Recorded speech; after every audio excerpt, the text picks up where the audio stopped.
Good evening, and welcome to the Board of Selectmen meeting for January 23rd, 2018. We will begin with the Pledge of Allegiance.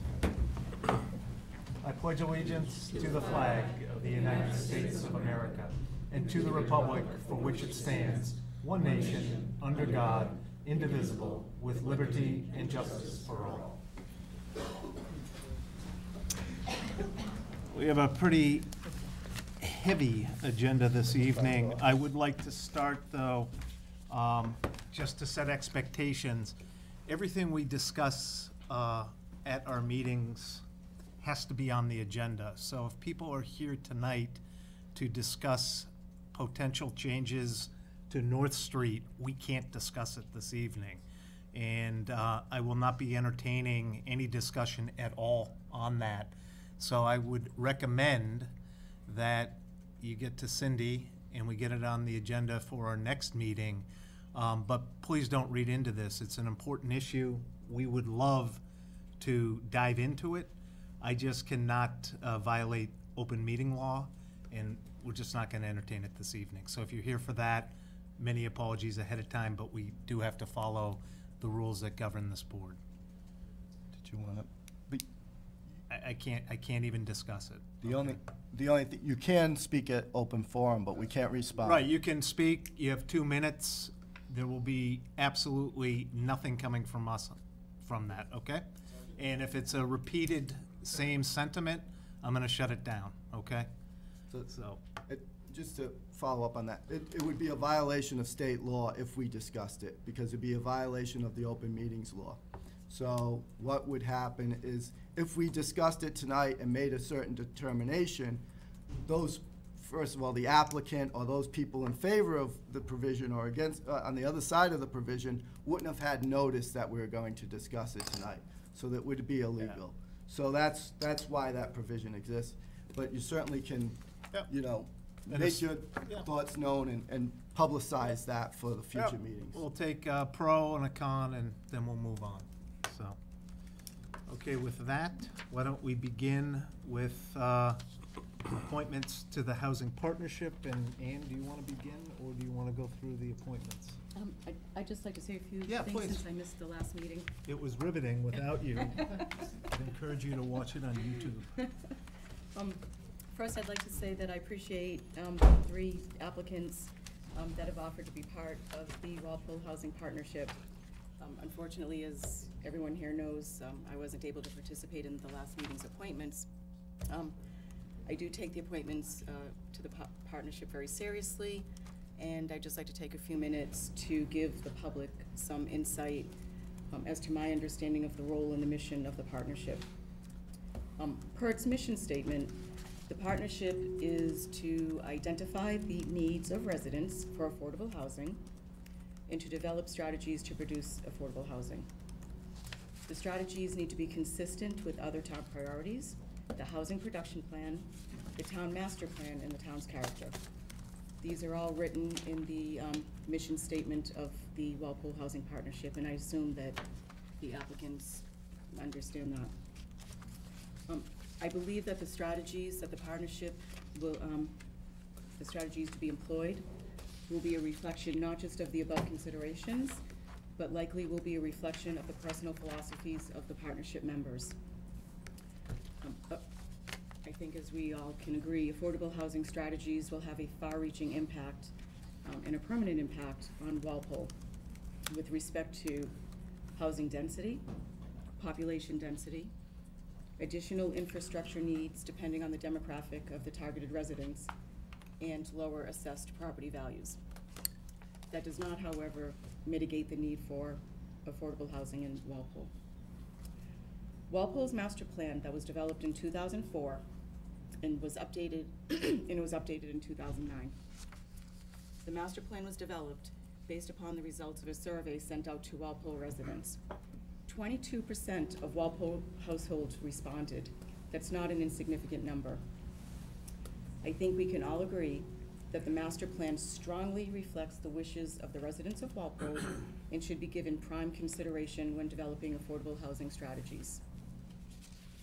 Some of the major concerns of the survey respondents which would be germane to any housing partnership strategies, was the need of town leadership to protect the town's drinking water supply and quality, the need to preserve school quality, the tax burden, and to slow down residential growth. Respondents supported the creation of affordable housing, especially for town employees and senior citizens, but were ambivalent about many of the tools used to create affordable housing. It's my opinion, I don't know if the board shares this, but it's part of the mission statement, that any strategy that is presented from the board or from the partnership should primarily benefit current residents of Walpole and should have little negative impact on their lives or their budgets, and should comport with the master plan as much as possible. So I assume, will we be having the applicants come up and Yep. give a little something and Yep. answer a couple of questions? Absolutely. So that's, I'm sorry? So that's just sort of my preamble for before the applicants come up and giving an idea of where I'm going with this. Yeah, and we'll follow the same format that we did last meeting. We're gonna ask each applicant to come up, state their name, their address, and why they wanna serve on the board, or on the committee, and we'll ask a couple questions and then vote. So why don't we begin with Audrey Grace. Audrey, welcome to our meeting. Sorry about my shoes. My train was 65 minutes late. Oh, now I just pointed out my shoes and you wouldn't Yeah, notice. we were, didn't notice. no, seriously, we've been talking about them since the meeting began. All right, well, sorry. Yeah, it's totally the MBTA. Can we actually get the camera on them? Right here. Thanks. So yes, Audrey Grace, 1576 Main Street, and I'm interested in becoming part of this partnership, mainly because when I was running for RTM, I was knocking on a lot of doors and talking to the residents in my precinct, and one of the big concerns was making sure Walpole remained affordable for our residents who currently live here.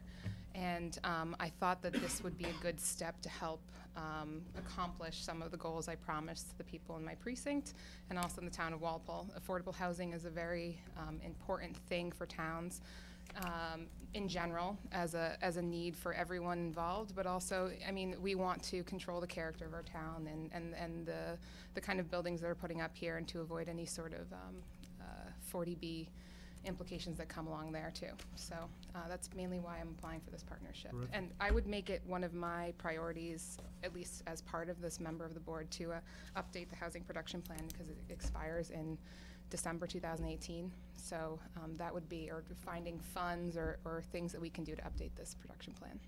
Well, thank you very much. David? First, I hope you can't see my socks. They're They're beautiful. green, no. But, They were originally white. But I asked the others, and I don't know if you saw the other meeting, and you may. On my phone. What do you think the challenges are to affordable housing in Walpole? Sure. I think that some of the challenges, as the other members mentioned, is the perception of affordable housing and what that brings to a town.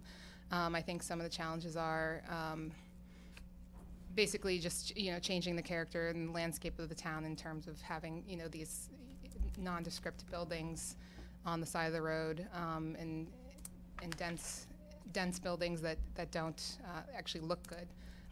And also, I think bringing in new people that need additional resources beyond housing, I think, is one of the biggest challenge too. And then changing the message there and the perception of people who need affordable housing. Thank you. Ann? Thank you. So, Ms. Grace, what do you envision, if you have any vision, which I assume you do, what do you envision additional affordable housing stock to look like in Walpole in terms of the types of residences? What would the target demographic be? Would it be veterans, mentally disabled, physically disabled, senior citizens? Do you have? I mean, I think, well, in terms of talking to my constituents, it was mainly for senior citizens, but I do think that affordable housing should be available for all those categories that you mentioned, including families as well who need affordable housing to be able to access that as well. In terms of what it would look like, I don't know, but I've seen some really nice developments, off of 27 in Natick that I think look great. From the street, they look beautiful, and then they extend backwards as well. But so that's just when I drive my daughter to dance class, I pass it. I really like it. But In general, my goal would be to work with the committee to come up with that strategy and long-term plan. Because my idea of the housing, the concern for me would not so much be the aesthetics. I mean, I think that's important, but what's important, I think, is the targeted audience. I know that there's a big need in Walpole, I've heard from a lot of seniors. Do you have any ideas as to how to entice developers to, or maybe entice isn't the right word, but attract developers to build housing that seniors or veterans could afford? I don't yet, but I think that part of the strategy would be to look at potential funding sources from the state to come up with. I know that Governor Baker just released something to some funding for cities and towns that were interested in sustainable development too. So working with the resources that are available and developers who have worked in Walpole in the past to come up with new housing stock. Do you have an idea as to, is there a preference for properties to be developed that are geared towards home ownership rather than rental properties? I don't have a preference, no. I think both are important to make both affordable rental properties and affordable home ownership properties. Thank you. Nancy? I don't have any questions. Mark? Sure. One of the things, just for people to know, is that in Walpole we have around 5% affordable housing. The state has set a threshold of 10% is their goal for all cities and towns. And if we're below that 10% threshold, then developers can come in with these 40B developments, where they basically come in, they get to bypass most of the local zoning issues. So I think it is an important thing for us to take a long-term look at. How do we build more affordable housing in a way that works for the town of Walpole and the people who live in Walpole? And inch up toward that 10% goal where we actually take back control. For those of you who don't know, there is a 40B development going in on, Walpole has a lot of development going on right now, but on Route 1, Moose Hill Road, there's a 40B development going in. There's an two apartment complexes going in downtown Walpole, pretty near the train station. It's likely, well, I think there's gonna be an AQV, an age-qualified village over at Walpole Woodworkers. So, you know, without doing anything new, Walpole's likely to have 1,000 new residents within 3 years, 2 years, 3 years, 4 years, maybe a little higher. So there's a lot going on, and as a town, we have zoning, and once we have zoning, people can work within that, and then the 40B gets to bypass that. So I would just say, I thank you for applying. I think it's important that we find a way to work toward the 10% goal. It's not a fast thing, it's not gonna happen quickly. Do you have any particular ideas? I know Ann asked you some questions along those lines about the whole, 5%, how do we work our way up to 10%? I mean, I think that with the new developments that you mentioned, and for future developments, to make it more than suggested but mandatory that the percentage of those be affordable as well, if would be something that would help us work towards that goal. But also working towards creating more, or looking at sort of areas where we can create more housing opportunities in Walpole too. Great, thank you. I don't have any questions. I think Ian captured my direction pretty well. But I do want to thank you, as well as the other applicants this evening, for volunteering your time. I think it's terrific, and I think no matter where we end up with the slate, having people come in and volunteer to serve on committees and boards, obviously the 5 of us believe in that, and the more people to do that, all the better. Do you have a follow-up question at all? Just something that Ms. Gray said a second ago. Yep. Are you done? Oh, yeah. Okay. Did you just say that one of the options or one of the strategies would be that it would be mandatory for future developers to have a certain percentage, create a certain percentage of affordable housing stock? I mean, we'd have to look at that too, because there's certain, I mean, there's certain things that can be suggested, and I would like to work with developers that understand their needs and are going towards a higher percentage of affordable housing units. Because my understanding that right now, the 40B requirements would for a developer to get the comprehensive permit, they'd be required to put in 10% of their stock to be affordable. You're not suggesting that there would be a 10% requirement. You're just saying that that would be something that could be explored, Right. whatever. Or the less, percentage. yes, yes. Thank you. You good? I'd like to make a motion, and thank you for putting your name in. I'll make a motion for Audrey Grace to be a member of the Housing Partnership Committee. I'll second that. Yep, Okay, sorry. you got it. Any more discussion? All in favor? Aye. Opposed? Abstained? 500. Welcome aboard and thank you. Thank you, and here, I have, for you, it's, Now you're really gonna see my shoes. I'll pass it along with you. Oh, I love duck boots. Come on. Yep, they're on TV now. Yeah. Welcome aboard. Thank you very much. Andrew, flowers?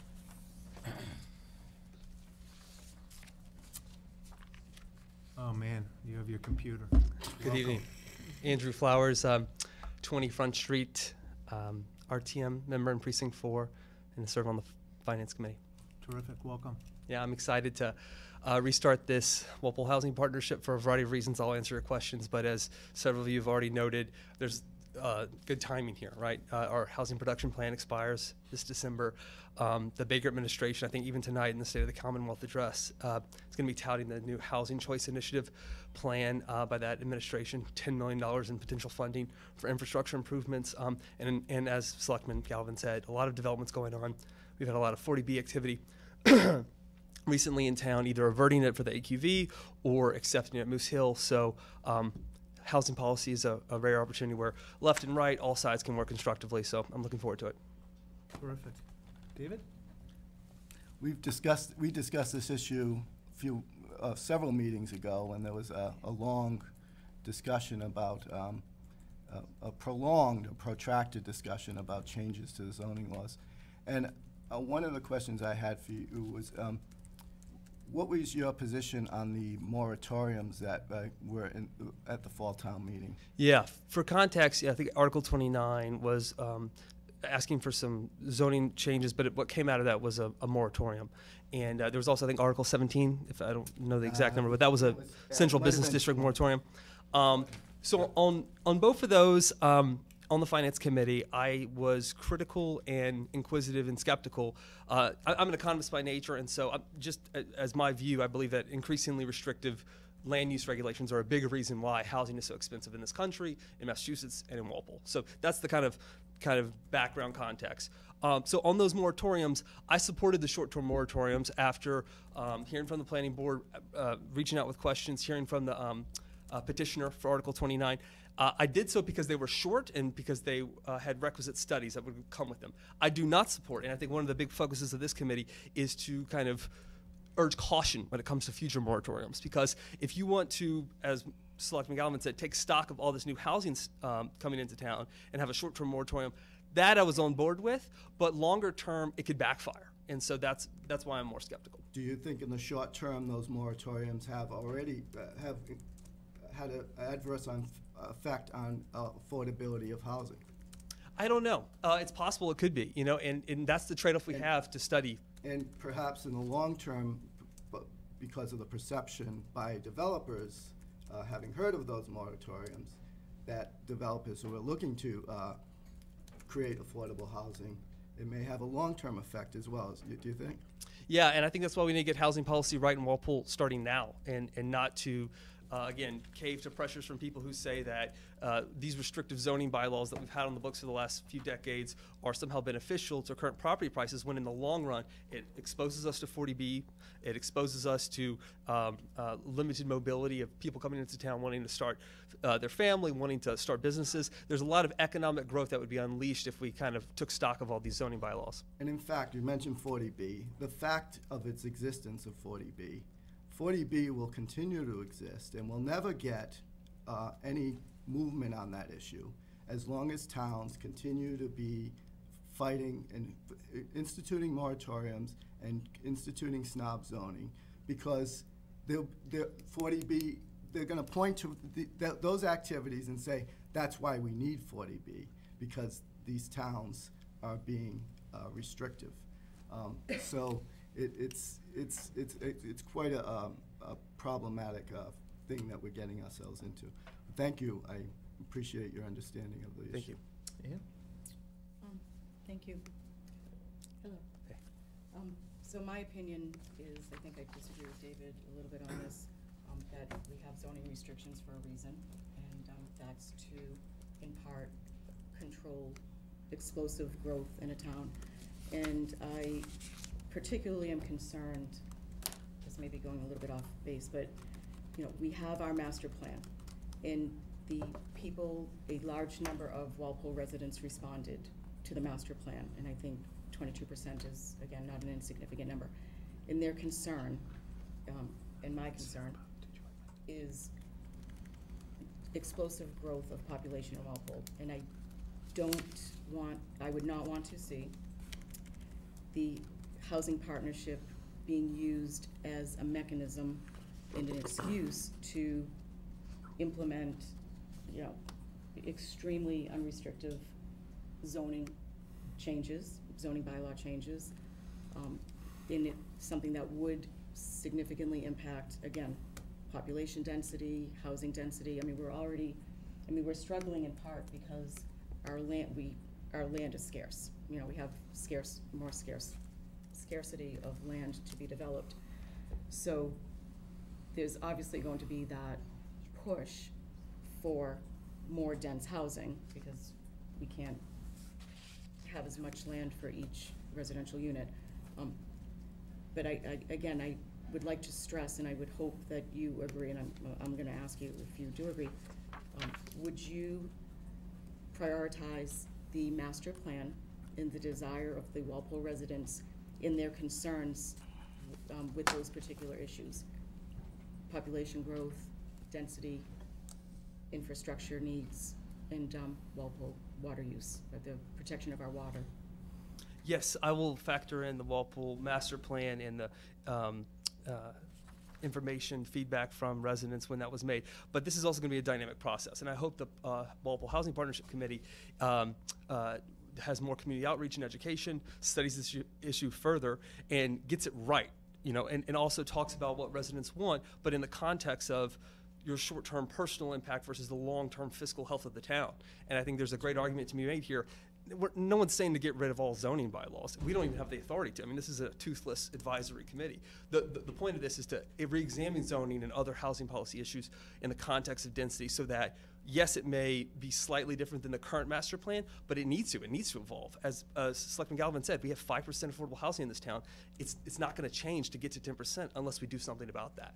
So I absolutely will take in the master plan's feedback. I hope we do more polling. I hope we do more outreach to the community, but we need to fix this. I agree that we do need to have, obviously that's why we're here. I don't agree, though, that unleashing the economic power of the town is through residential growth. I think it's through economic growth, business growth. And again, I don't want to see this partnership as a mechanism to increase housing. I mean, the goal is to create affordable housing that fit in with the needs of the residents of Walpole. And I hope that would be the priority. I agree that the goal of this committee is to increase affordable housing and to be consistent with the character of the town and with the priorities of the current residents.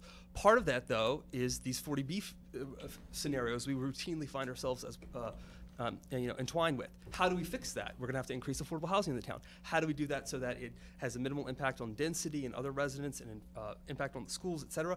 There's ways for compromise here, and I think one of the things I'm very excited about is this is one of those rare issues that liberal, conservative, left, right, there's a lot of potential for people to realize, even if you have a commercial interest, if you're a realtor or developer, all the way to being an anti-poverty advocate, you can come together and say zoning, whether it's re-examining density requirements, whether it's studying the impact of moratoriums. There's lots here that can be done, but I don't want to preclude options here. I don't want to exclude off potential solutions ahead of time. I agree. Just one final thought. You are a Finance Committee member, and I know that the Finance Committee handbook discourages, it doesn't legally prohibit, but it does discourage finance committee members from being on other boards or ad hoc committees. I know that it allows for some. Do you envision that you will have a problem with either conflict of interest in terms of anything coming before the finance committee, or time to serve both boards? I mean, it's tough to serve two masters. I know you're an RTM, as many of us are. That is my concern, and it is in the finance committee handbook. Have you given any consideration to that? Yes, I want to be judicious both with my time and being consistent with the town's recommendations and bylaws. I think this is obviously above board and okay and legal what I'm doing to be a part of both committees. I think it's exciting to have someone with my background, having gone through a budget cycle, to be a part of this advisory board, or this advisory committee. The one thing I will be aware of and be judicious about is conflict of interest. So let's just envision a scenario where this housing partnership committee writes a report to the Board of Selectmen or to the Planning Board and says, hey, these articles potentially that you could, or someone could propose at town meeting would be good for the town's housing policy, and then those articles do get on the warrant, and then they go before the Finance Committee, and I have to vote for them. What would I do? I would recuse myself. I would, if I was sponsored those things, I would avoid the conflict of interest. But I'm not worried about time, and I think this is good. We need more cross-committee collaboration. Thank you. Nancy? First question, can you give me an examples of communities that you think have done a good job with affordable housing? Seattle. So Seattle's an expensive town right now, very, very, very, very pricey. But when you compare the residential housing growth to San Francisco, New York, other big cities that have tech hubs, high wage, high educated populations, they've gone the opposite route. Instead of having restrictive zoning and having less, caps on density, they've allowed affordable housing to grow. And really, this is something I think Governor Baker gets really correct, and he's going to talk about this tonight, is housing growth is often just affordable housing growth. It's not just about growing affordable housing, it's just about growing housing, period. But again, to do so in a way that's consistent with the character of the town and isn't a burden on current residents. So Seattle, I think, has done a really good job in terms of big metropolis, in terms of local Massachusetts, our size. Needham and Newton right now, actually, I think this week are having meetings about fighting the kind of NIMBYist laws that have been on the books there over the recent decades. So they're doing a good job for having denser affordable housing developments. Okay, so I am very excited about people reviving this committee. I know you're going to yell at me for saying this, but I was elected to the planning board. I chaired the original, what's it called? Master plan. Master plan, thank you. And then I chaired the housing Must have been production. really important. Because I know you're going to yell at me. I recognize the name. Having been there when we did all of these and we polled the town, there were multiple levels of need in this town. And there was a lot of creativity that people talked about that we wanted to introduce into the zoning book, and we just were never really able to. Kind of like the market changed and things changed, and so there just really wasn't that drive anymore. And also it seems like, we got our little waiver for a couple of years, then people just said, okay, fine, let's not push it. So to see a whole bunch of people coming in fresh, I think is great. I also think it's an asset that you have been through a budget cycle, and you also get what's going on with the town budget, with the finance committee. A conflict of interest would be if you were having any sort of personal financial gain.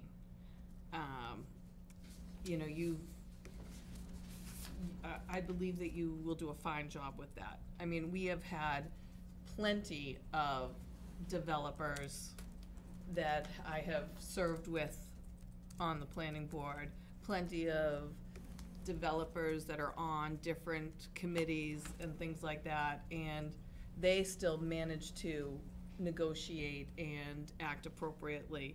That I think someone just having a good heart and also having working knowledge of town hall and how sometimes slow town government works.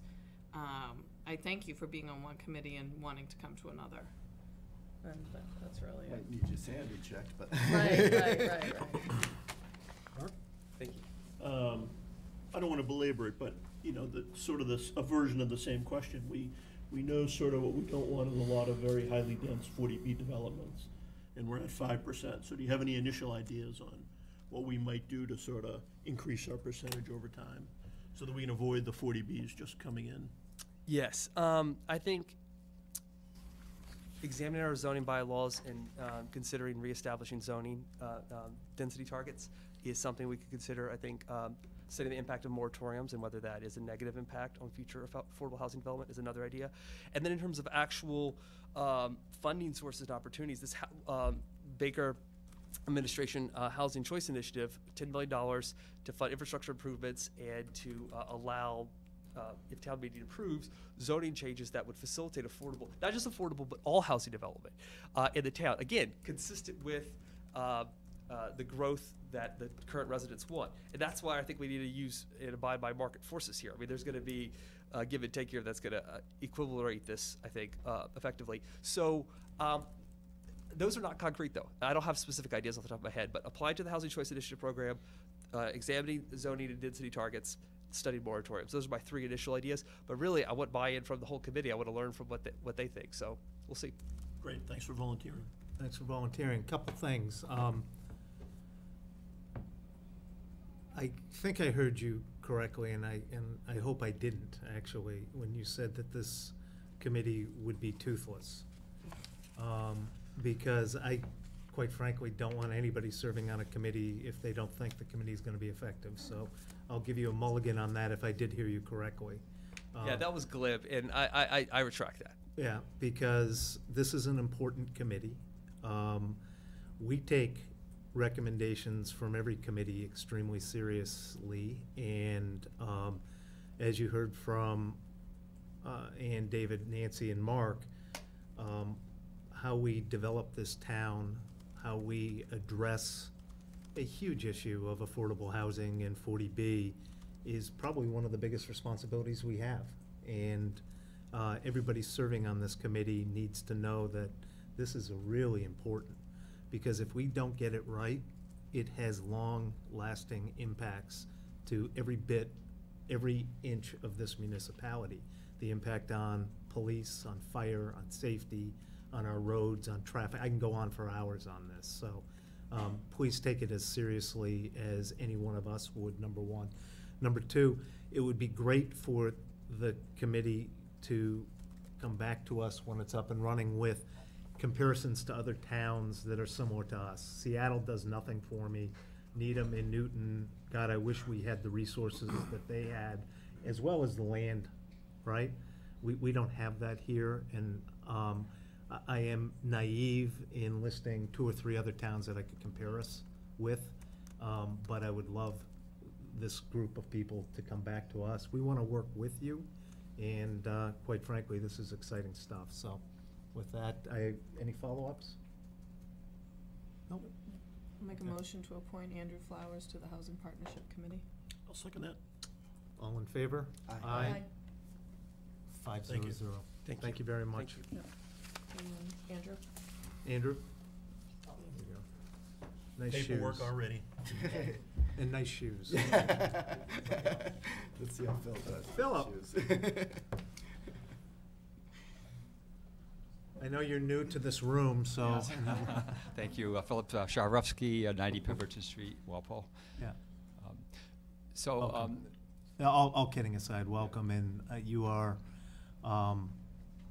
incredibly passionate about the town of Walpole, and while at times we may agree to disagree on things, your passion for this town is infectious and much appreciated by this board. oh, thank you very much. So I'm very interested in affordable housing for a number of reasons. One, I worked in housing in Dorchester many years ago, and when there was a need to ensure that apartments were more affordable to people when UMass was moving into the Columbia Point area. I also have personal experience with a friend who was trying to find affordable housing in Walpole, and it can be surprisingly difficult. And then last, I have two children who live in Massachusetts, young professionals, if you will, and you know they're seeing the problem that is pretty well ubiquitous in Massachusetts, or at least Eastern Massachusetts, as affordable housing. So I'm very committed to seeing our town address that. So not just for the 40B, we certainly want to control how the housing comes in, but it's for the good of our citizens. It's good for our children to offer them an opportunity they can live in Walpole too, like we do.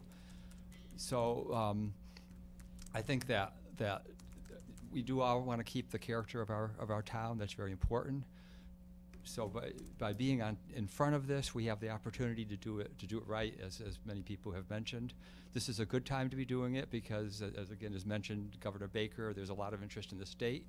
So there may be opportunities to get funding or to work with other agencies. It's recognized as a problem by industry too. So again, there may be room for partnerships there to work to see with work with developers. So I think this is a key thing for Walpole, and it certainly is key for the residents we have. We want to keep our housing affordable for certainly our elders, and which I may be one, and certainly for our municipal workers and as I said, new people who want to move in. Now I know that there's a lot of discussion about Walpole and growth, but the fact of the matter is, it's good to have growth and to have to be a welcoming community. Great, thank you. David? I have one quick question. During the town meeting, you asked for a roll call vote. Which article? Do you remember? Off the top of my head, I don't. But what was the votes? Well, there was 6 of you that stood, or 8? Yes. Okay. And I can't remember. I think it was the one on the dimensions. Was it? Okay. I want to applaud you for that, Ed. I haven't seen you since then, and I as you know, I was against the Article 27, which was the resolution discussing the no hate resolution. No, it was 29. 28? 28. 28. 28. Right. I'm sorry, yes, it was 28. And the reason for that was that I felt that a resolution that just discussed these issues was not a useful thing at town meeting. That I would much rather see people bring their values to each and every vote at town meeting rather than this resolution that has very little meaning. And I actually had to leave the meeting physically ill earlier in the meeting. I watched that part of the meeting from home because what bothered me in a very large way was that those people that were in favor of Article 28 who said, hate has no home here, when the moratoriums came up, they voted in favor of them. And to me, what they were saying is, hate has no home here unless you're of the right socioeconomic class. Liberals have been accused of liberalism stops at the driveway. Well, clearly in the Chekarowski household and in the Sally Rose household, that liberalism goes all the way to the kitchen table because you stood up and said, no, this is the same thing. The no hate resolution and the welcoming resolution is the same thing as the values that you brought in opposing those moratoriums. And I applaud you for that consistency of thought, and I think a lot of people miss that. Thank you. There has been, over the last several town meetings, the end of motions to get rid of in-law apartments. The open space zoning has gone away. These 2 moratoriums, and there is a very big attack right now in those last 3 meetings. All of those things raise housing prices in this town, each one of those items. And so, there not only is it going to be difficult to create housing and get to that 10%, but we have over the last several town meetings actually made it even harder to reach those things. And I think, the revival of this committee at this time, and with you on the committee, I'm certain that we will see some really good work looking at these issues and being ideologically consistent. And it's interesting, too, is that, it's, there is some of those, in fact, the moratorium on the open space law, that one, there was a moratorium one year. Someone spoke strongly about it and said, well, we need to look at it, there's some problems with it. And then they came back the next year and said, let's just make it go away. There was no discussion about it. There was no meetings about it in the meantime. It was a bait and switch, and it went away. And that is one, the open space zoning, as an example, you get 10 acres of parcel of land, and you limit, the development of 6 acres of it, and you let the people develop on the 4 acres. That's affordable housing, because what it happens is you get smaller lots, you get shorter roadways that instead of having to build a mile of roadway, you only have to build a half a mile of sewers and piping and all of those things, and you make that housing affordable, and you preserve open space. It went away without discussion. And so the same people that were standing and strong on, fighting for, Article 28, when the moratorium came up, they were silent. And again, I got physically ill and had to leave the room. I watched you on TV at home. You and Sally were the only two on Sally Rose, were the only two I could see on TV. I think there were 6 others. And I applaud all of you for that consistency. Thank you. And I think one thing about the partnership is this is an opportunity. One of the goals is education. So educating people to understand maybe better how the different bylaws intersect with affordability or with developers and how they all work together. So I think this is an opportunity with first the planning that goes on, but and also the education. So maybe people are better informed on some of these things. I can't speak on who stood or who voted what at the town meeting though. Well, yeah, the camera was on you and Ms. Rose. Ann? Thank you. I'm not going to relitigate fall town meeting, but I think there were many issues that impacted the affordability of residents to live in Walpole, one of them being the high cost of real estate taxes. One, I would imagine we all agree that that is part of housing cost, but I guess that's out of the purview of the partnership. I'm curious as to what you did in particular when you were working in Dorchester on affordable housing. What was the issue and what was the solution? Yeah, so the issue was when UMass Boston came into Columbia Point, that made a demand for apartments. At the same time, there was a lot of redlining going on in Dorchester, so a lot of speculators were buying 3-deckers and then upping the cost so that it was harder for people to live there. So we worked with tenants, and we also worked with the city of Boston in trying to pass regulations, and also working with the city on things like one was tearing down 3-deckers that were abandoned. So that caused neighborhoods to be, it enabled gangs to move into the abandoned 3-deckers and made things very dangerous. So we were working to make neighborhoods safer and also to have more affordable rents. That was in the early 1970s.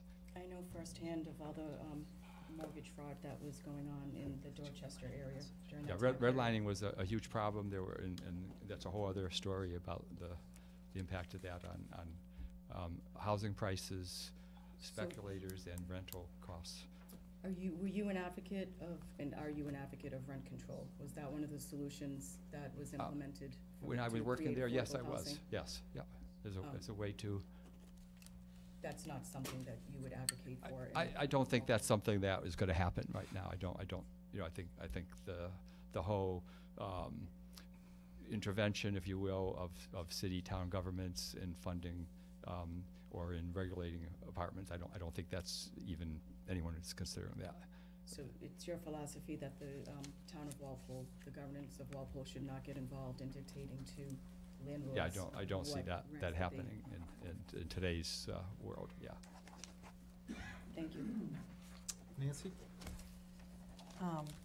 I don't have a question, but I did want to say thank you, because I've seen you over the last 20-plus years bring a lot of passion to different projects or proposed projects, and you have served Walpole very well. And to know that you're going to bring that to this committee, we're very lucky to have you doing that. If there's, I know I usually make the motion, but if I have a friend that would. Motion to Can- appoint can- Philip can- Chekarowski. Oh, you're not done? Can Mark and I maybe comment? Oh, yeah, I thought you would.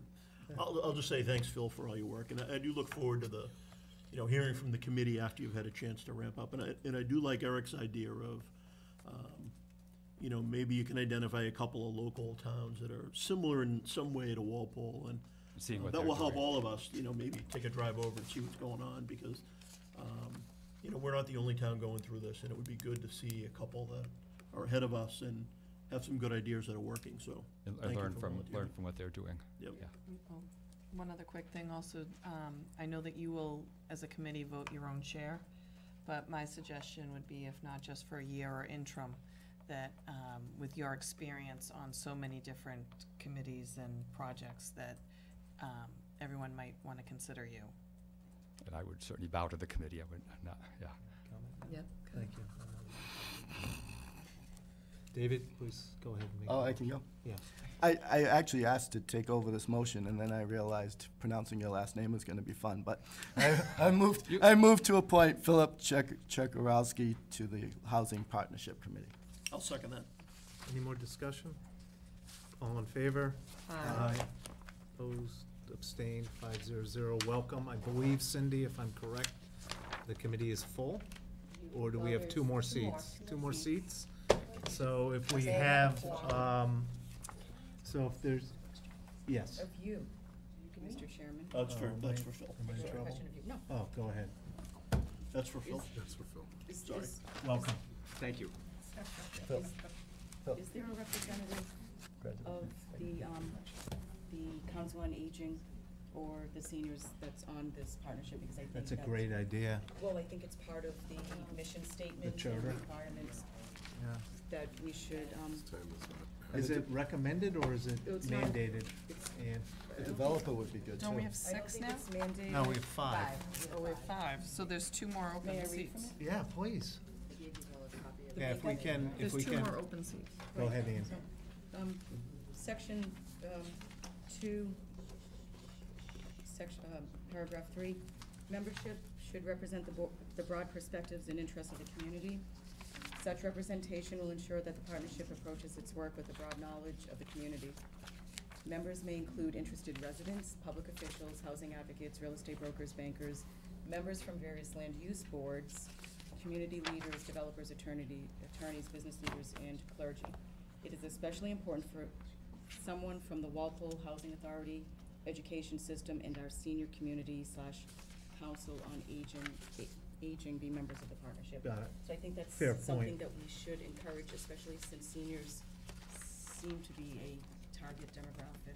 And I For do housing. not, yeah, I For do not housing. believe on that list that we have satisfied that. I know we don't have a lawyer, if I'm not mistaken. Oh, we have one lawyer, that's great. Clergy, no.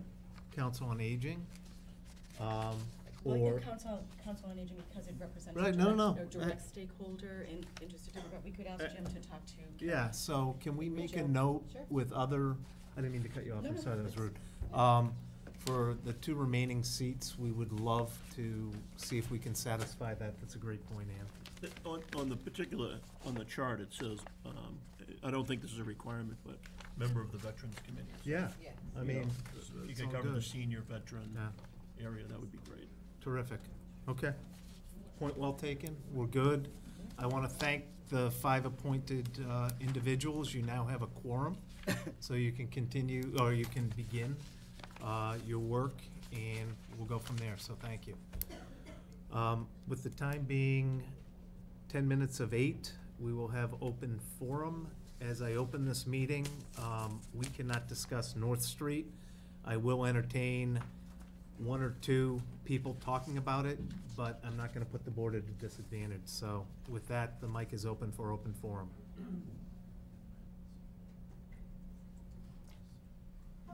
Hello, welcome.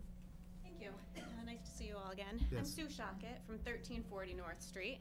And as I think you're probably aware, a lot of the people in the room are here supporting the article that is requesting that the town purchase the property at 1350 North Street by eminent domain. And I was happy to hear you talking about the master plan, because I haven't studied up on the master plan in a while, but my recollection is that a lot was made of North Street and Walpole being one of the gems of the town, and the desire of the people of the town to preserve the rural and historic character of Walpole.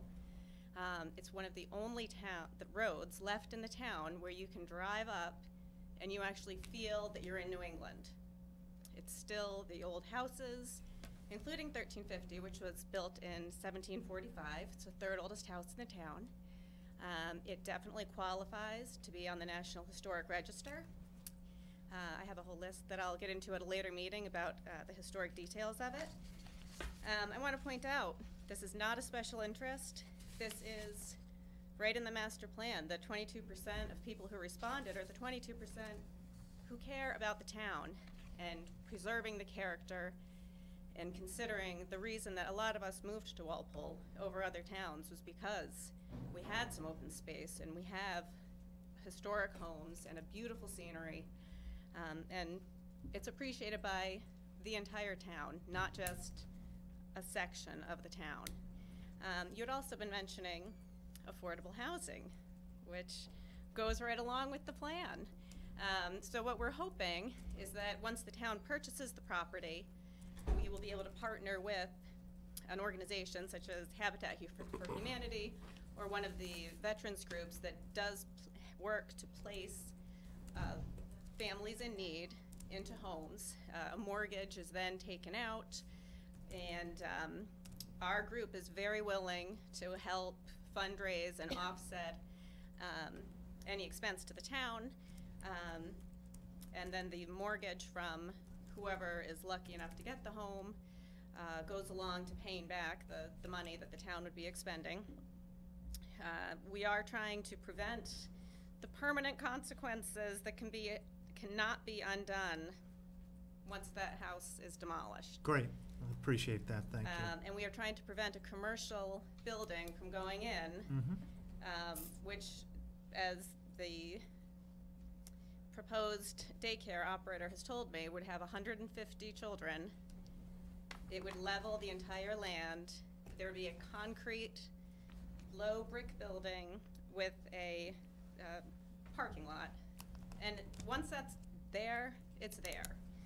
And we're stuck if the business fails, having a building in non-conforming status, then what do we do? Terrific, I appreciate So, your comments, thank you. I look forward to speaking with you further on a discussion in a couple of months, and Terrific. thanks for your time. Thank you. Anybody else?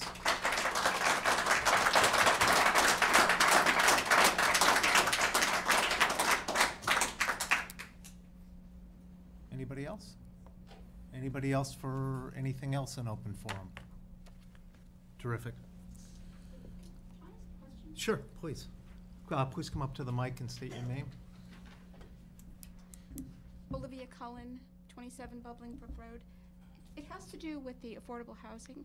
When you say we are at 5% and we need to be at 10%, what does that translate into number of units? Jim? Another 3,000. Is it another 3,000 somewhere? Yeah. I believe there's 8,000 units in town. I want to say roughly, and don't hold me to this, if you give me 10 minutes, I can look it up, 500 units or something like that. An additional No, it's more than that, Jim. Wait, Yeah, 500? I think I don't wanna it's- say what I think number. it's 4X of that. Yeah. But I you know don't what? think it's that Do much. me a favor. But there is a number. We that you will need to get a keep. number, give Cindy a call in the morning, and we'll have it for you. And then at our next meeting, Jim or Cindy, if you can make a note, we'll give you that number as well. I'll say it by the end of this meeting. How many But units she may are not be there here, and I want to currently? make sure we satisfy the question, okay? There are 800 housing units in the town, 10% is 800. So if we're Right, if we have 8,000 housing units in the town, 10% is 800. You know what? 5%. First of all, you gotta go through us, and second, let us get the number and we'll get back to you, okay? Thank you. Sir, come on up. Barry Hickman, 3 Bubbling Brook Road. And I just wanted to add on to what Sue Shockett mentioned. There is a organization, the Walpole Preservation Alliance, and we have set up a Facebook page, so please visit the Facebook page. You'll gather more information about what's going on. Terrific, thank All you, right, sir. thanks. Anyone else for open forum? Terrific, and we'll get back to you with the exact number and go from there, okay? Please, thank you. Okay. You don't have to all stay till the end of the meeting, so it's okay. Oh, wait, Literally okay. found it, so. What? I Go found ahead. it, so I'm just pulling up Walpole. Okay, 8984 is our total housing inventory. We currently have 470 units that are affordable. That's 5.2%. So I was about right, about Yep. 400, 400 to 500. I thought it was in the thousands, so that's good. Did you get that? I did not. About 470 units needed to get to the 10%. So we currently have around 500? We have 470. Oh. Could I make a point? Put that Yeah, grows sure, with sure. the. Just as a point of clarification, we do not need to reach the 10% target immediately. There's a certain Phase growth it in. pattern that if you grow 0.5% a year, so it's not this cliff Right, right. that we fall off of. This elderly housing kind We need, You know what, we, sorry. yeah, let's do We should this. probably schedule that at Yeah, another let's meeting. schedule it and give it justice, because if you're doing this, no, it's like open town meeting law problems. Okay, great. Recreation Department, Walpole Day, Patrick, do you want to come up for a second?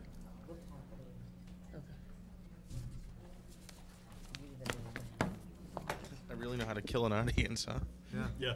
Yeah. Good evening. So tonight you should have 2 requests in front of you from the Recreation Department for some 2 of our big family events. The first of which is Walpole Day, which we're scheduling for Saturday, May 12th.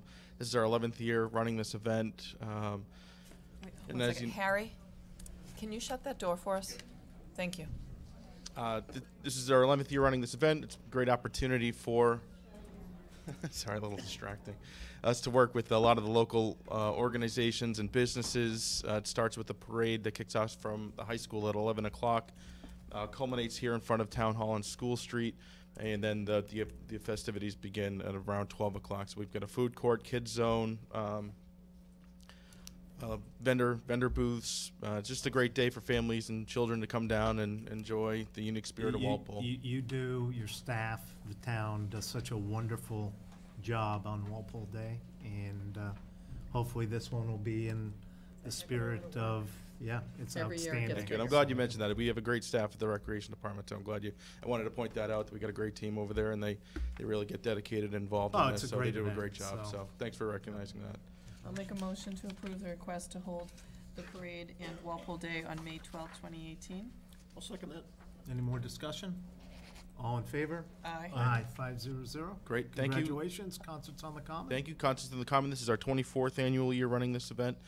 This is on Tuesday nights in July and August. You'll notice the schedule is a week delayed because the first Tuesday in July is the night before the 4th. So we're starting the week after that. So it's going to be 7 weeks instead of 8 weeks. You will notice that the change in time in August changes from 6:30 to 8:30 to 6 to 8 because it starts getting darker.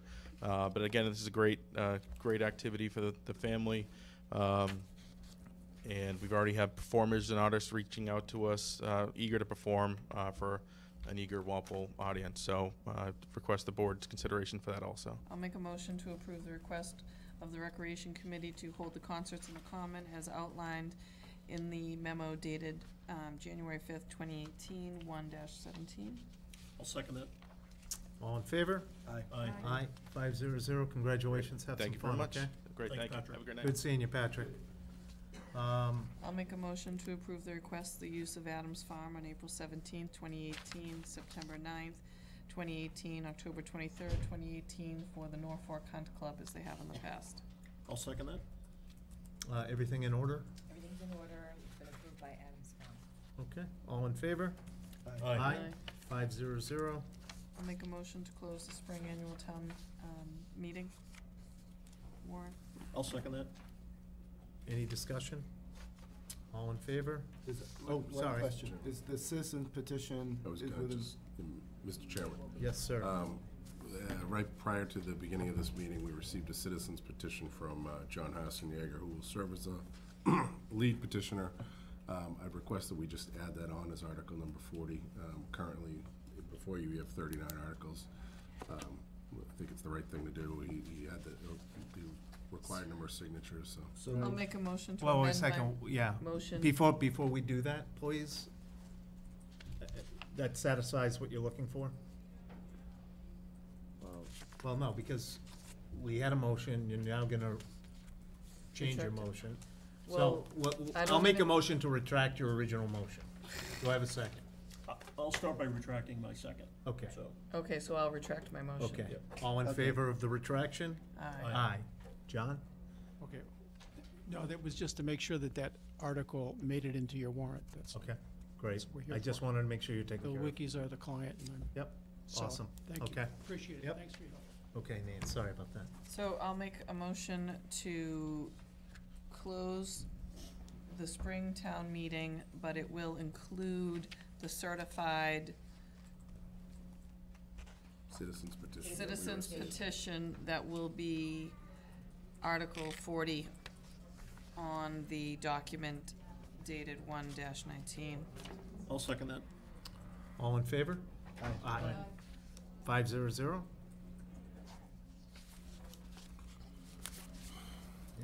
I'll make a motion to award the bid contract number 2018-04 sewer pump station improvements to Sherbin Consolidation, Inc. in the amount of $165,800. I'll second that. All in favor? Aye. 500. Do you want to get, Jim? Sure. Just a brief overview of this one. What you have before you is an intermunicipal agreement between the town of Walpole and the town of Medfield. Just around the holidays, the town of Medfield reached out to me and asked if there was an interest in sharing our veterans aid, and I immediately approached John Cogan. He does have an interest in splitting, 1 day a week over in Medfield. The remaining time will be split with Walpole. Medfield will share in the cost borne by our health insurance, our retirement costs, John's salary. I think it's a pretty good deal for everyone involved here. I know John discussed this with the Veterans Committee. They were comfortable with it. Walpole veterans will have access to John while that 1 day per week he is over in Medfield. Same with Medfield's veterans if necessary. He has filled in periodically. I think their veterans agent had some health issues, and he's most recently retired, so he's familiar with the town. He's familiar with the veterans over there. There's some minimal number of cases here, and I think it's a good way to kind of look at regionalizing, and if we're maybe successful here, maybe we could look to other avenues, and we could partner with not only Medfield, with some of the other surrounding towns. Terrific. I did just want to add, I know that originally when the housing partnership started, that reference to talking about veterans, that we did, as a committee, wanted the veterans agent to also be a liaison on that committee. Yeah. Because they, definitely know how to reach out to the veterans and know what the need is to be able to bring that information, and also have somebody from town hall acting on that committee. So they wouldn't be a voting member, but it would be something just like, Point of contact, yeah, sure. that they would be, to go to the meetings and stuff. Okay, I would also note that Medfield Board of Selectmen have voted favorable action on this, so your board's the next step. Great. Motion. I'll make a motion to sign the veteran agent intermunicipal agreement between the town of Walpole and the town of Medfield. I'll second that. All in favor? Aye. Aye. 500. How about the I'll make- request? Why is that in blue? No, because I added it later. Oh, okay, great. I'll make a Really sorry. motion to promote Robert Fitzgerald from associate member to regular member on the zoning board of appeals to fill the unexpired term left by James DeCelli until April 1st, 2022. That just seems so far away, like, well. I'll second that. All in favor? Aye. Aye, 500. There is no old business that I'm familiar or aware of. Consent agenda, Mr. Salvatore. These the items will be- Magical windpipes of David Salvatore. These items will be approved as one motion. Motion to approve and accept the following items. A gift acceptance from Fidelity Charitable to the Council on Aging Building Fund in the amount of $5,000. Gift acceptance from New Pond Village Associates Library Fund account in the amount of $500. And approval of League School Annual 5K Road Race and 1 Mile Walk on April 7, 2018. I'll second that. All in favor? Aye. Oh, Is this excuse just me. to discuss? I'm sorry. Yes, to discuss. I'm sorry, I jumped over, please. I'm aye to discuss. If we're in favor of discussing. Okay, so, no, now we discuss. Now we can discuss, perfect. Okay. I just had a question about the League School Annual 5K Road Race, their request. It's 3.1 miles. Okay. Just- Whether I'm walking it or running it, it's still a long way from me. Is this something that is going to require police escorts or any resources from the town? Because it seems like an odd place to have it under our consent agenda, as opposed to approving it up with the other items, so. Yes. It's an annual event. I believe the police do provide a detail to it. They do provide detail for most of our Yeah, road races. but for Ann's point, why wouldn't it be up under new business? Because the way that it falls under is once we've done it before. Remember when they changed the whole agenda around? Once it's something that we've approved in the past, it then becomes part of consent agenda. Okay, but why wouldn't the annual Walpole Day fall under there then? Well, No, I'm just curious. You're kind of right, Back but was coming in. anyway. Yeah, we so wanted let's try to chat just be about it. consistent if we can. Right, because my concern is, isn't there input that we would want to get from the police chief and the We fire did get chief? input from Oh, police, and they just said that. as part of the package, no Right here. issue with it. So they were good with it. Yeah. But I point well always taken. send it to police. Yeah. I never. Point put it well on the taken. agenda and So- And, oh, I'm sorry, David. No, go ahead. No, please. Just on the consent agenda, which it was something that I kind of,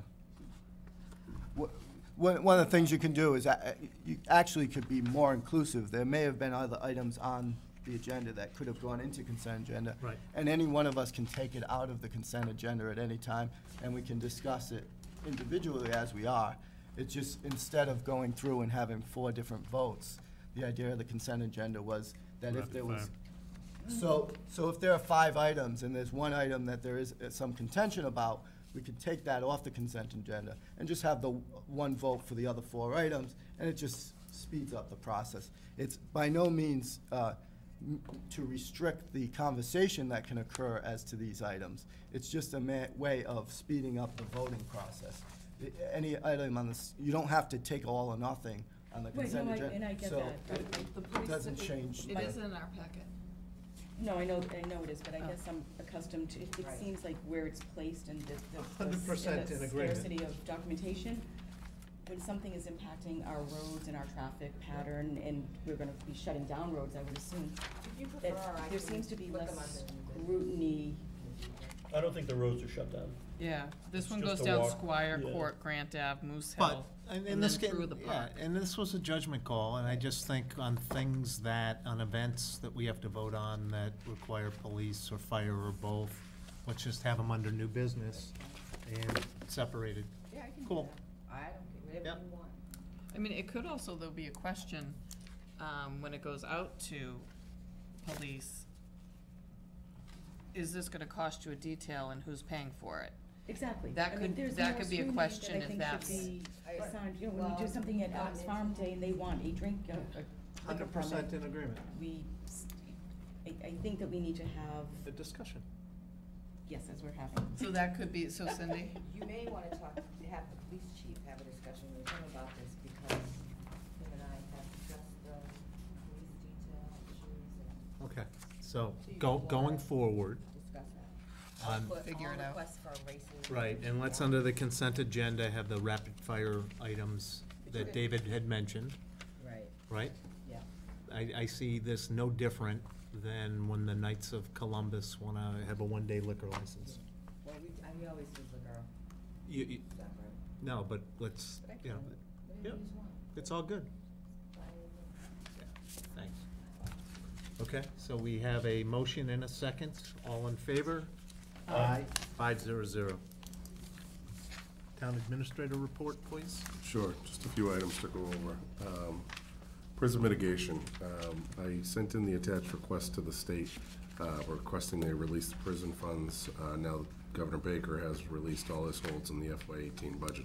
This is a first for me, because in the past, we've never needed to request it. Senator Feeney's office reached out to me and said the DOC would like a formal letter from the town, just more or less keeping the board in the loop with this request. It's just kind of odd that after all these years, they're now making us ask for it. But there's been years in the past where they haven't funded it. There's been one year where they doubled up on it. So as long as we get it, I'll do whatever they'd like us to do. I just more or less wanted the board to know. The state bond bill request, Senator Feeney reached out to me Friday in his office, and I talked yesterday. There was a deadline to get any requests. It's basically our wish list. So I took some of our older capital items and sent that into them as a wish list. I've done this before in the past as the assistant, but again, wanted to keep your board in the loop on this one. If you'd like me to modify or change something here, let me know. I'm more than willing to do it. Again, it's a wish list. Budget message is set to be delivered on Thursday the 1st at 6:30 in the library. Earlier this evening, I met with the Sewer and Water Commissioners. We finalized their budget. They voted favorable action to go forward with the budget as myself, Rick Mattson, Marilyn Thompson, and Jody drafted it. They were very much pleased with the fact that water and sewer rates are about to see a just over 1% increase, and sewer rates we're going to see just about over a 3% increase. They were pleased with that. So that's where we stand, and that's it. Okay, also, even if there's nothing new, Parking. on every town administrator's report going forward, I do want parking, even if I have no news, both parking as it relates to downtown, as well as parking as it relates to the MBTA. It's just because I continue, and I'm sure my colleagues continue to get questions, and even if there's no update, that's an update, okay? Okay. Thank you. Okay. May I, Yeah, Mr. Chairman? please. I would also, the TIF for Siemens start this year, or does it start in 2018, or what? I believe it starts this year, but can I go back and check, David? And get Yeah, back? and the next update, can we have an Actually, update on? It's funny you should say that. Yeah, Thank you. we On- asked for them to come in, actually, because I think it's They important. actually reached out Right. on Thursday, Friday. To come in. They asked to come in during one of the February agendas and present your board with an update as to work done so far, so we can include what the status of the TIF is. Work done so far, jobs created, just a general overall update on the budget, so we can definitely make that happen. I just don't have which date in February it's gonna be. Well, I do know that they've changed their scope of work, so, yeah, I do know this. And I believe it's gonna be Mike Canary doing the update. Yeah, definitely. I forgot to tell you that, and that's my fault. Parking was one, downtown parking was the second, so if we can just make those standard agenda items for you. that would Yeah, be sure. Terrific. Okay, Ian? Is there an update on Tom Gregory's grant request for? Yes, the state actually reached out to Tom and I today and asked to sit down, and I said, sure, give us a couple dates that you're available, and if 2 members of the selectmen would like to sit in on that, you guys are more than welcome, so, I'd like to. yeah. Which request is that? That's the community compact grant. They did a second round of community compact grants this year. A couple of weeks ago, I brought this matter up to your board, I think under the TA updates, and we talked about having the old town hall reuse included in there, the parking, the MBTA, basically do a downtown feasibility overview for us. Yes, they're gonna come out, meet with us, and wanna actually get specifics of the scope, so Ann's expressed an interest, and if someone else wants to sit in, you're more than welcome to.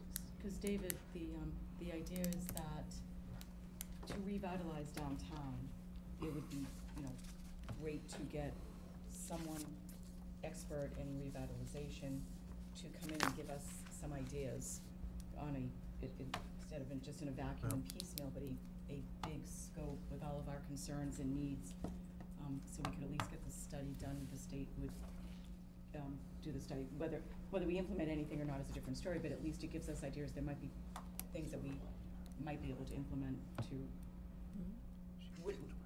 I think us being so close to the situation, we sometimes can't see what the needs really are. I mean, we can hear it from the business community, but someone from the outside coming in could actually look at and say, no, you're way off base and what you think you need. This is something. So Yeah, fair point. I hope it results in some good ideas. Yeah, absolutely. Thank you. Anything else? Anything else before we go? 2 points before we go into executive session. First, at the start of our next meeting, we will have a moment of silence and a proclamation in honor of Stephanie Mercandetti, who passed away. I feel horrible that we didn't start this meeting that way. Before you came on, did you know Stephanie? I did not. Stephanie was our Economic Development Director and did a phenomenal job here, and her passing really affected me, and I meant to say something to start the meeting, and I by no means meant any disrespect, but I want to, Cindy, start next meeting, and if we can do a proclamation for, to give to her family, that would be more than a start of being appropriate. Second, I don't want anybody that is still watching to be offended at me being curt about the North Street property. It's just puts this board at a tremendous disadvantage, not being able to discuss, obviously, a very sensitive topic, and it doesn't do any good. So we will give ample time to that discussion, but I do not want to ever be in violation of open meeting law, so. Or fined. Or fined, for that matter. So with that as backdrop, we will go into executive session pursuant to General Law, Chapter 30A, 21A, 3 and 2. The purpose of the session will be to discuss strategy with respect to possible litigation and discussion in open meeting may have a detrimental effect on the town's position, as well as to negotiate or continue the negotiation of employee contract with non-union personnel, Chief Timothy Bailey, and that a discussion of the foregoing in open session could compromise the purpose for executive session, and that the Board of Selectmen will return to open session. So now I'll have a motion to enter into executive session under General Law, Chapter 30A, Section 21A, 3 and 2, for the purposes declared by me. And this will be a roll call vote. Selectman Salvatore. Aye. Selectman McKenzie. Seconded by me. Oh, seconded by you. Any more discussion? Selectman? You're gonna come back? Yes. Okay. Selectman Salvatore. Aye. Selectman McKenzie. Aye. Selectman Gallivan. Aye. Selectman Regasta. Aye. Selectman Kraus. Aye. We are now in executive session.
We don't need. No, no, no. No, no, we, Because We we're still still need to- negotiating. You author, yeah. we're yeah. authorizing him to Wait. go to negotiate. We don't want to tell them what the negotiation is.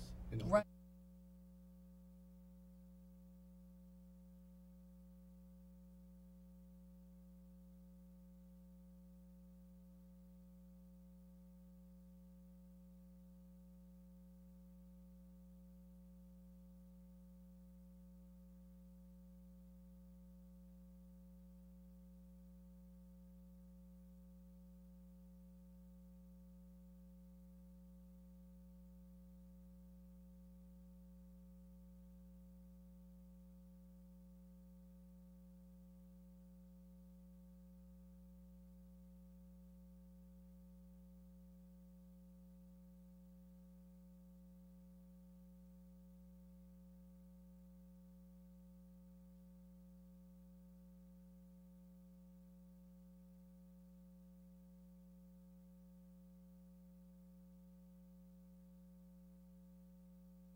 Give me the countdown, please.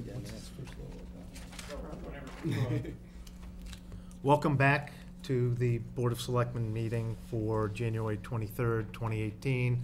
We've come out of executive session into open session to vote the contract between the town of Walpole and Timothy Bailey, the fire chief, for July 1st, 2018 to June 30th, 2021. So I will entertain a motion. Motion to approve and sign the employee contract between Town of Walpole and Timothy Bailey, Fire Chief, for July 1st, 2018 to July 30, 2021. I'll second that. Any further discussion? All in favor? Aye. Opposed? Abstain? It is a vote, 5-0-0. Make a motion to adjourn. Wait a second. Tim is here. Congratulations on your contract.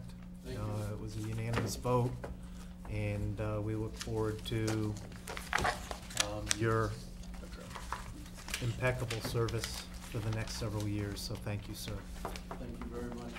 I enjoy working here and I'm happy with the decision of the board to keep me on for another 3 at least. And Keep up the great work with the new fire station and everything we're trying to do. I think this is gonna be a banner 3 years. Yes. absolutely.